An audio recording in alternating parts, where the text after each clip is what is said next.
from a perspective of a woman, how to meet the needs of your man. And I want ladies to understand how to minister to their husbands, how to minister to fathers and brothers and colleagues in a way that meets their needs and enable them to operate fully. Many of the times people are so frustrated in relationships, and many in marriages. Sometimes people quarrel and fight over how to meet each other's needs. Men will say women are complicated. Women will say they don't understand the men. They think they're selfish. And men the same way will think they're selfish. But it's because we do not understand how to meet each other's needs, how to speak in a way that ministers to a man, how to meet the needs of a woman in a way that she understands. In the beginning, God made them male and female. It is God who, by design, arranged that it should be so. So there is nothing wrong with men and women. In fact, at the beginning, when Adam was all alone in the garden, he was lonely, and God said that he needed to make him a helpmate, a companion. And God created Eve. And when she came into the picture, Adam was complete.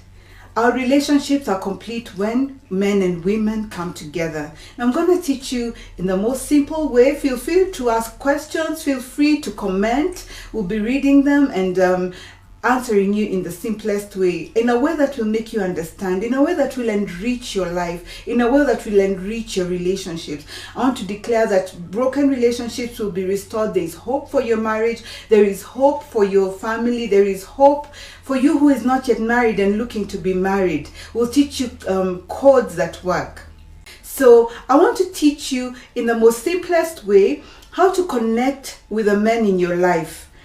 This is a topic my husband has taught before, but it's so important that we need to just keep teaching it until you can get it.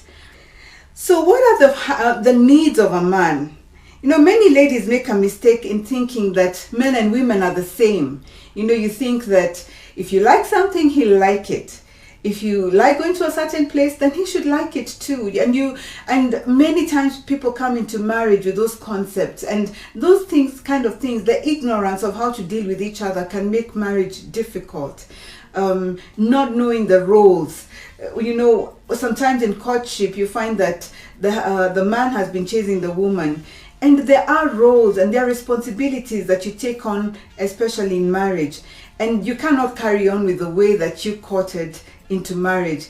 And however, even in courtship, if you're well and instructed, you will begin to put things together. Now, sometimes people think that money is one of the most important things, but the interesting thing, it doesn't even show up in the four needs of a man, the four most important needs of a man. And the first and most important need of any man is respect. When a man hears "I love you," what it really means is I respect you, I honor you, I uphold your position. When a woman hears she's loved, when a woman is told she's loved, what she hears is she's desired, she's adorable, she's liked, her companionship is desired. For a man, on the other hand, he needs to hear that he's upheld. His position of leadership in that relationship is unchallenged by especially the woman in his life. The second most important need of a man is information. A man needs to know. He operates on what he knows.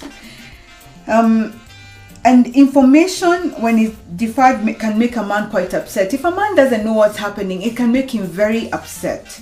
So a man needs to know. And information is also as important as the person and the time you tell it. For example, if your husband comes home from work, as he enters the door, receive him, comfort him, encourage him, tell him it's good to be home. Don't meet him at the door with all the problems that have been happening in the day or the things that need to be addressed.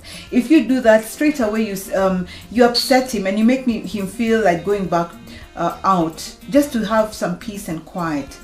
If you welcome him and receive him and make him comfortable, then you can tell him, "Honey, there's some things that I'd like to share with you," or whatever sweet name you call him. "There's some things that I'd like to share with you," or "Honey, there's some advice I need," or "There's some information I'd like to give you. Please advise me when it's good to talk." And many times your husband will tell you, "Go ahead and tell me." And then as a lady, don't tell a man there are things we need to talk about and then say we'll talk about it tomorrow. For a man, that straight at that point, he just goes to the negative things. He'll start to think of what is wrong, and he'll come up even with defenses, even against the person that he loves most. If there's a need, it's better just to speak about it as directly. You can tell your husband, honey, I'd like us to discuss the fees for the children. Please give me advice. Honey, I'd like us to discuss a new house or a new move. In my career, there's something that's coming up. There's an opening coming up at my job place, and I'd love to hear what your advice is. The minute you approach a man that way, he becomes more than eager to listen to you and to advise you, to tell you the way you should go. And there's nothing that that a man enjoys more than hearing what is happening in the life of his wife, or the lady in his life, and how she's feeling about things. Okay, the third important thing in a relationship is food. Yeah, so eat together. You know, when people are beginning relationships, it's usually around food. You know, can we have coffee? Can we have lunch? Can we have dinner? And relationships are built around food. And just like in spiritual matters, eating together causes hearts to bond in a way that is akin to a covenant. So when you eat together, you become close to each other, and it's so beautiful. Even when you feed each other, you know, sometimes when people are in love, they eat from the same bowl, they drink from the same cup, and sometimes people think that's just for that season of their lives. Continue to do that. It just draws people so close together. You know, eat from each other's cups, share a meal. If you've been married for a couple of years, go out. You know, my husband and I still have our beautiful times that we just say, you know what, let's just go and have coffee. And sometimes we'll cancel a whole evening of work just to go and have coffee and laugh and have a good time. We still date each other to date. And it's so rewarding and so wonderful. Don't think that you've been together too long to do those special things. And then the last need of a man is sex. And where most ladies sometimes might think that men are ever thinking about sex, the truth of the matter is that a man can only respect sex when it follows respect, information, and food. You know, now we're talking about sex within the context of marriage, and not just copulation, because that can happen with anyone. All that needs is organs, but that is not what God ordained it for. God ordained sex to be intimacy that is shared between a husband and a wife. And when it is given in the right context, it draws the couple close together. It brings them to unity. It brings them to a place of purpose. Wives, it is important that you acknowledge that this is a need of your husband. You know, don't come thinking, oh, I feel tired, or I feel a headache, or I don't feel like. Make the sacrifice for your husband, and in the process you too will enjoy it. And as we said, there is growth even in the issue of sex. Sometimes people just don't have the information that they need on how it should happen in a marriage relationship. For example, sometimes it always happens when lights are off. So you don't give a man what he needs to see. You see, a man operates a lot by his sight, and sight might not be what a lady thinks. So learn to give each other what you need, even in the area of sexual relationships.